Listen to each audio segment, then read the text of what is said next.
Bismillahirrahmanirrahim. Waltakum minkum ummatun yad'una ilal khairi wa ya'muruna bil ma'ruf wa yanhauna 'anil munkar. Assalamualaikum warahmatullahi wabarakatuh. Alhamdulillah wassalatu wassalamu ala rasulillah mabad. Allah berfirman, wajahidu bi amwalikum wa anfusikum. Berjuanglah kalian, berjihadlah kalian melalui hartamu dan dirimu. Hampir semua ayat-ayat berjuangan dan pengorbanan itu dimulai dengan bi amwalikum, harta kalian, harta kalian. Saya mengajak secara praktis dan kami sudah buktikan. Rp1.000 itu bisa luar biasa dahsyat. Bisa beli mobil, bisa buat kuburan, ya, bisa membangun masjid. Uang 1.000. Mari kita satukan uang 1.000 kita.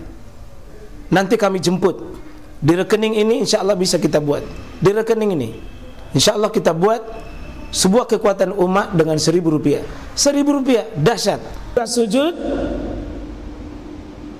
ada 13 doa bisa kita baca. Subhana rabbil a'la, subhanakallahumma rabbana bihamdika allahumma firli, Allahumma laka sajadtu subuhun kudusun rabbul malaikati waruh, dan yang lainnya.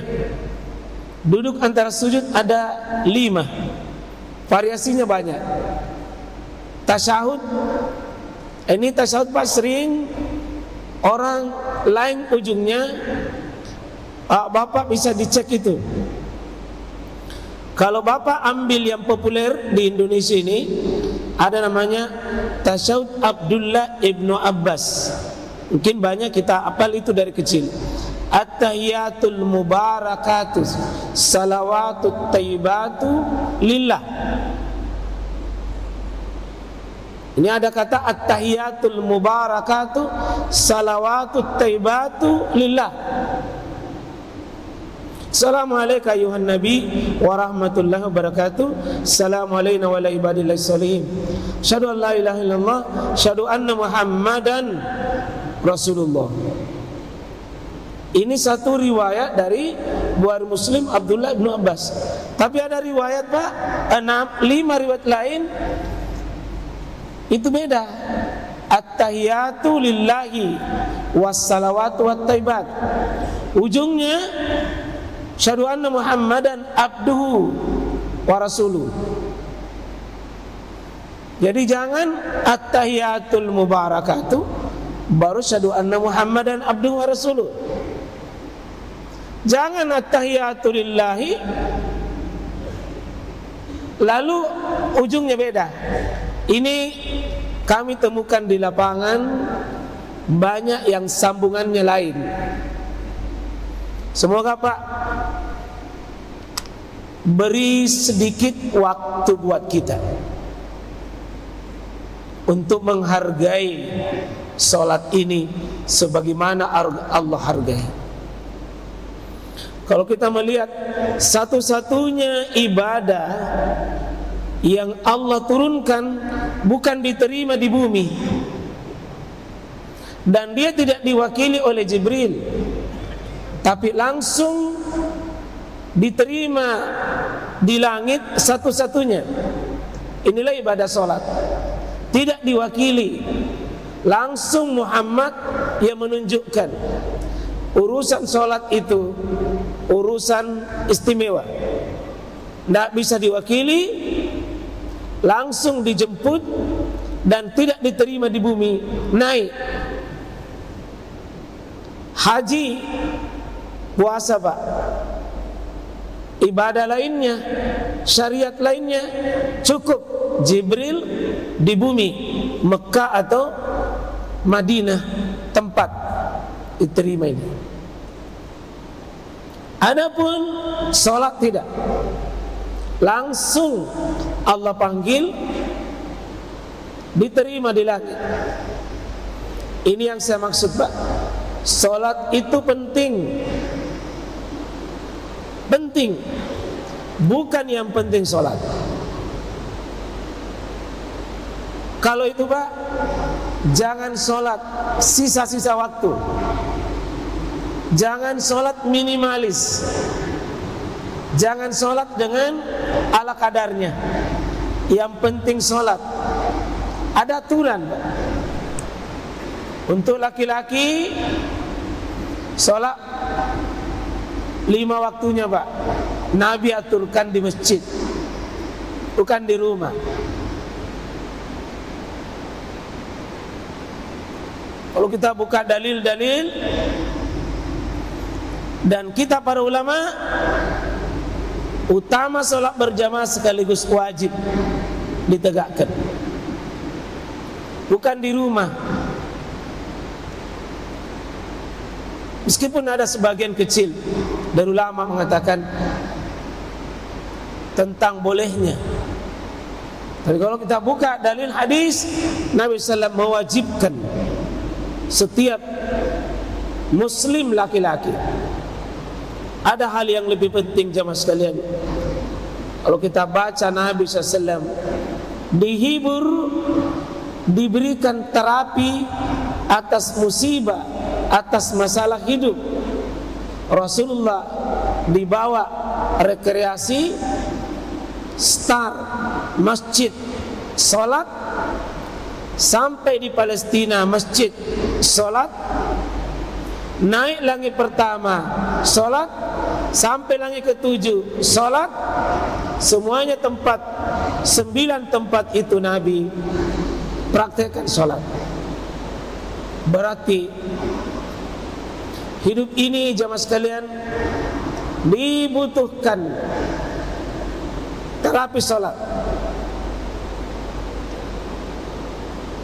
Perjalanan Nabi Isra dan Mi'raj, tegakkan sholat, artinya sholat itu hiburan Pak. Sholat itu obat. Sholat itu adalah komunikasi seorang hamba dengan Tuhannya. Alat seorang hamba bisa berjumpa dengan Allah, komunikasi langsung, bisa berbicara langsung dengan Allah. Keluhan jiwa,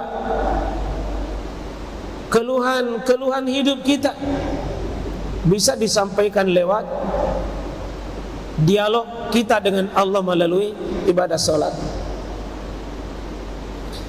Dan karena itu salah satu bagian dari bab sholat itu Pak, bagaimana menjadikan sholat sebagai khusyuk dan khudu. Ini bab yang mungkin masih banyak yang belum seriusi. Kita masih banyak sholat Pak dalam tataran fikihnya, rukun-rukunnya, syarat sahnya, syarat wajibnya, sunnah-sunnahnya, makruh-makruhnya kita. Tapi ada satu hal, sholat itu wasta'inu bisabri wassalah. Minta tolonglah engkau dalam perkara hidup ini, dua kekuatan, sholat dan sabar. Dan tidak bisa sampai Pak sholat itu jadi ala hiburan, komunikasi, kalau kita tidak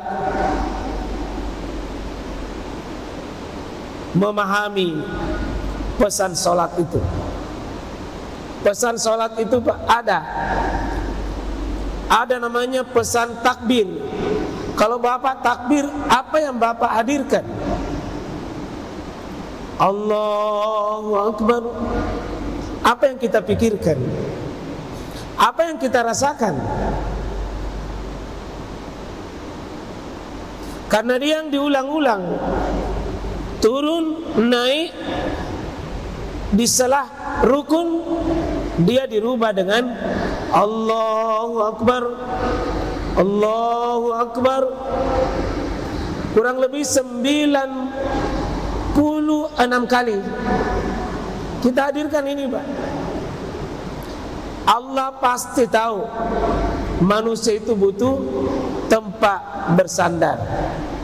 tempat mengeluh, tempat berlabuh dalam hidupnya, untuk dia berkata, ya Allah, saya lari kepadamu. Berat saya punya masalah, tapi Engkau yang besar. Masalahku besar, rahmatmu jauh lebih besar, pertolonganmu jauh lebih besar, kasih sayangmu jauh lebih besar. Coba bayangkan, Pak, jika kita hadir kepada Allah dengan Allahu Akbar, sudah salat, Pak, ringan itu, ringan. Kalimat pengantar salat, Allahu Akbar, Allahu Akbar, Allahu Akbar, Allahu Akbar, diulang 4 kali. Iqamah, Allahu Akbar, Allahu Akbar, diulang lagi. Dan salat tidak akan terpenuhi rukunnya kalau kita tidak mengucapkan awal Allahu Akbar sambil kita angkat kedua tangan. Dimanapun orang, Pak, di dunia ini, simbol menyerah